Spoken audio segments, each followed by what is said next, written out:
آئینہ طریق T V کے معزز ناظرین السلام علیکم۔ ناظرین، حضرت سلیمان علیہ السلام کی وفات کے بعد ان کے بیٹے رجام نے سلطنت کی بھاگ دوڑ سنبھالی، مگر کچھ عرصہ کے بعد یہودیوں کے 10 قبیلوں نے بغاوت کر دی۔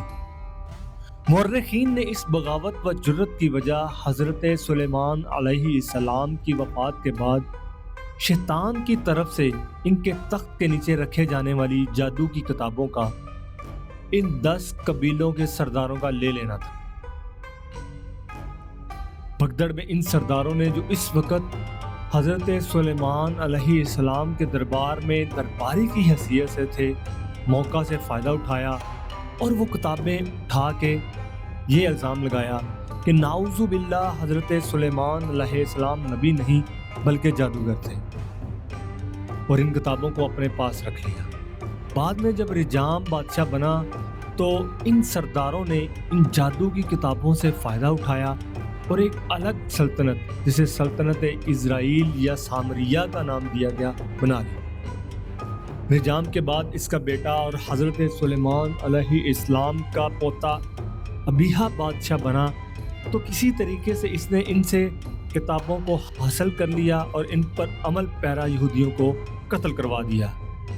ان یہودیوں کو قتل کروانے کے بعد ابیہا نے ان کتابوں کو تلف کروا دیا تاکہ یہ اور کسی کے ہاتھ میں نہ جا سکیں، مگر اس دوران خفیہ سازش سے کچھ یہودیوں نے ان کتابوں کے الگ نسخے بنا لیے تھے، جس میں ان کتابوں کا مواد بہت کم تھا۔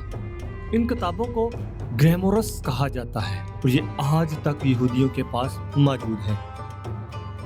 ناظرین، گریمورس جادو کی کتابوں کو کہا جاتا ہے جو مختلف مذہبی، روحانی اور جادوئی عملوں، منتروں، تعویذوں اور طلسمات پر مشتمل ہوتی ہیں۔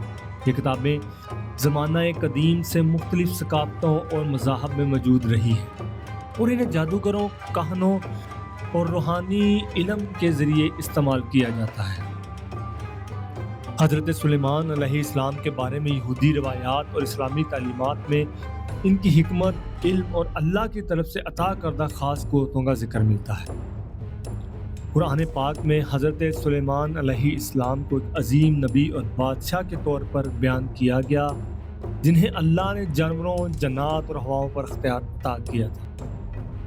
تاہم بعض یہودی اور عیسائی روایات میں حضرت سلیمان علیہ السلام کو جادو سے منسلک کیا گیا، جس کی بنیاد پر بعض لوگ انہیں جادوگر بھی کہتے ہیں۔ حضرت سلیمان علیہ السلام کی وفات کے بعد ان کے تخت کے نیچے سے جادو کی کتابیں برآمد ہوئیں، جنہیں بعض سرداروں نے اپنے مقاصد کے لیے استعمال کیا۔ یہ کتابیں بعد میں گریمورس کے نام سے مشہور ہوئیں۔ گریمورس کی کتابیں یہودیوں کے درمیان خفیہ طور پر محفوظ رہیں اور انہیں جادوئی عملوں کے لیے استعمال کیا جاتا رہا۔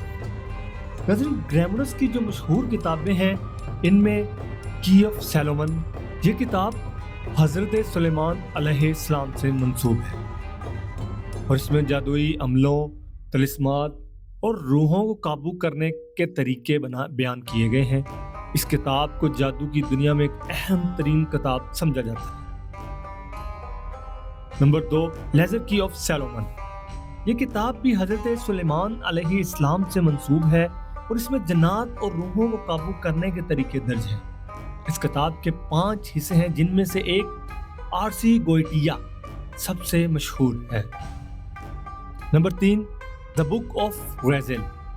یہ کتاب بھی حضرت سلیمان علیہ السلام سے منسوب ہے اور اس میں آسمانی رازوں، جادوئی عملوں اور طلسمات کا ذکر کیا گیا ہے۔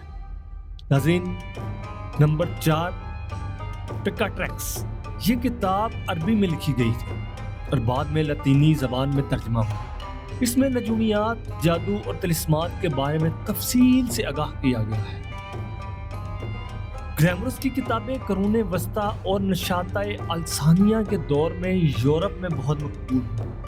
ان کتابوں کو جادوگر، کاہن اور علم نجوم کے ماہرین استعمال کرتے تھے۔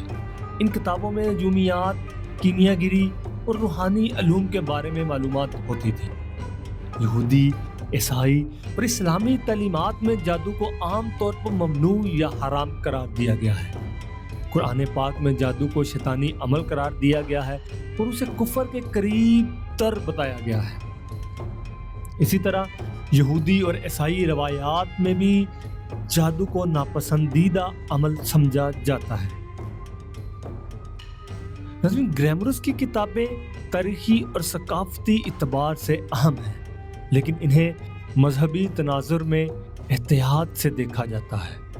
حضرت سلیمان علیہ السلام کی شخصیت کو جادو سے منسلک کرنا اسلامی تعلیمات کے مطابق درست نہیں ہے، کیونکہ قرآن پاک میں انہیں اللہ تعالیٰ کے ایک بزرگ نبی کے طور پر بیان کیا گیا ہے۔ ان اللہ علی کل شیء قدیر۔ ناظرین، اگر آپ کو یہ پروگرام پسند آیا ہو تو ہماری اس ویڈیو کو لائک کریں، شیئر کریں اور ہمارے چینل کو سبسکرائب کریں۔ شکریہ۔